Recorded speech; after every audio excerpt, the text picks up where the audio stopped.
All right, I've pulled this rig up here by the paint booth. I'm going to prep it up here.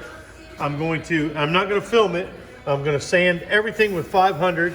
Actually, back here I'm going to go with about 600 or 800, and I'll show you what that looks like as I get done. Again, going to try and keep this short. As far as this front bumper goes, I don't know if I'm going to be able to paint it at the same time or not.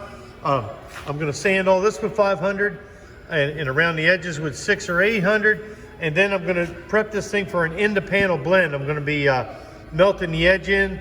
I'm not quite sure exactly how I'm going to do it. I mean, am I going to do it at the same time? Am I going to put this in the booth? I don't know. I haven't made that decision. But one thing I am going to have to do is I'm going to have to clean all these bugs off of it, at least up to about here, so that they don't get into my blend. And I'll explain that to you as we go along.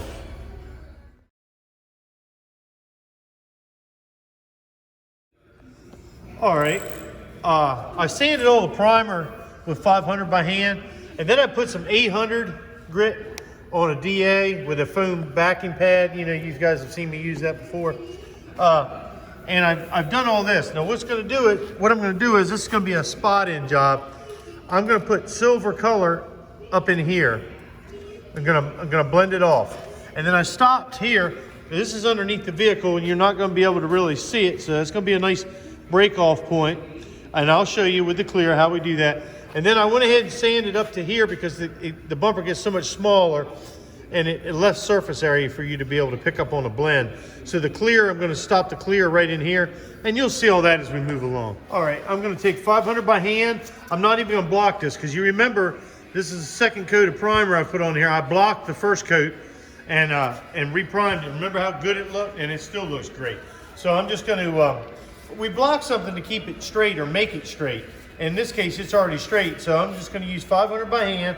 I'm gonna do this area with the primer with 500, and the rest of the fender, I'm gonna DA with 800 grit. I would do it, by hand, but I got the machine up there. I'm gonna do it with that, the DA machine. I always put a piece of 1.5 inch tape around the edges. That's just to keep me from scratching this door up. And I do it anywhere where I might hit an edge or something. So I'm gonna go ahead and get that sanded, and then I'll get back to you. All right, everybody, I didn't film me taping this thing up. You've seen it before. You apologize for the noise, the booth's running.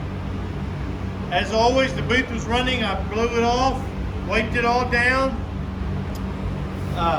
You can see they call this bagging for overspray. This is how I do it. I've got all the folds and seams are taped up, so there's not gonna be any paint blowing out of any cracks or anything. Now, the reason why I'm showing you this now is because the painting video is I'm going to be wearing my GoPro, and I don't want to have to link both of these videos together. Now, here's the bumper. It's all prepped up. You guys are going to see me do it with a GoPro on. I'm going to concentrate on keeping the color, the base coat, just getting this gray primer turned into metallic silver so we can blend. I'm not worried about these chips and everything. That's not part of this job. They may get covered up, they may not, but we're trying to make this blend in and make an invisible, seamless repair. I want you to notice something. See how I didn't tape that down?